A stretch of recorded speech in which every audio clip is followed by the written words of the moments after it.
Mirë se erdhe në botën ku askush nuk është i pafajshëm. Sekrete shqiptare, vendi ku rrëfimet më të thella, më të ndaluara dhe më të pathëna të shqiptarëve marrin zë. Na bëni subscribe për histori të ndryshme.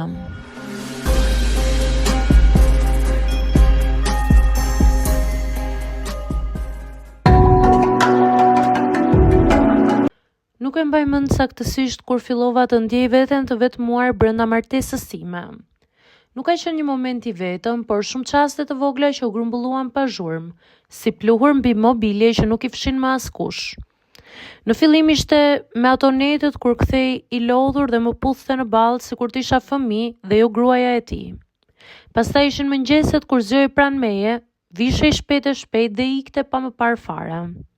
Unë mbeta në shtrat, duke vështruar gjurmën e trupit të tij në jastëk dhe duke pyetur veten pse ajo afërsi që dikur na mbante zgjuar deri vonë ishte shndërruar në një detyrim pa shpirt.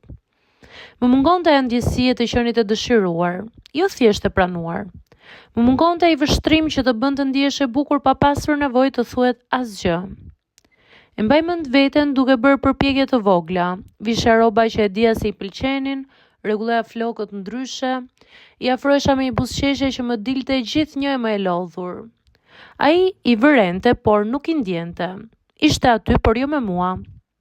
Çdo herë që shtriheshim pranë njëri tjetrit, ndjeja sikur po afrohesha me dikë që nuk më njihte më. Fillova të dyshoj tek vetja, te trupi im, te feminiteti im. I thosha vetes se ndoshta kështu janë martesat pas disa vitesh. Ndoshta pasioni është luks për të rinjt, jo për gratë që ndajnë jetën, faturat dhe përgjegjësitë. Por brenda meje kishte diçka që refuzonte ta pranonte këtë si normale. Unë nuk doja perfeksion, doja prani, doja ngadalësi, të ndihesha e parë, të ndihesha grua, jo si një pjesë e mobilimit të përditshëm. Dhe sa më shumë heshtja, aq më shumë humbisja zërin tim të brendshëm. Kur flisnim, fjalët e mia shpesh binin në tokë pa jehon. Ai thoshte se donte familjen, se gjithçka ishte në rregull, por unë mendoja më gjatë. Dhe ndoshta kishte të drejtë ai, por unë vazhdoja mendoja shumë sepse ndjeja pak. Mungesa e ndjesisë të shtyn të analizosh çdo gjë.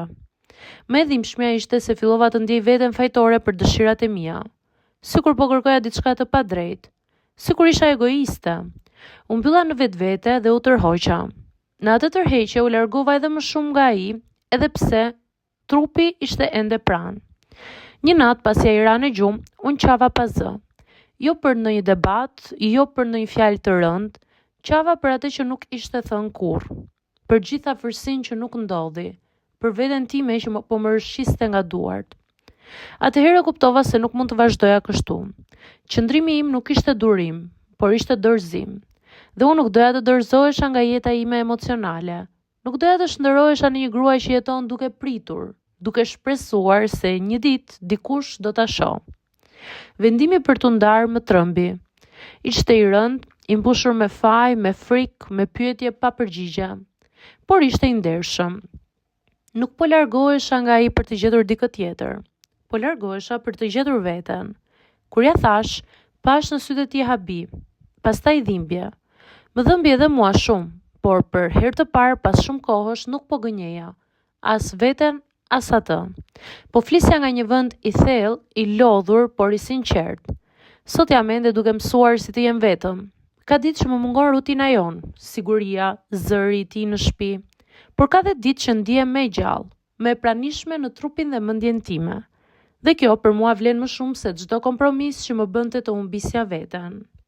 Sepse në fund ditës kam mësuar se dashuria pa intimitet bëhet zakon, dhe nuk dua të jetoj si zakon, dua të jetoj si një njeri që ndjen.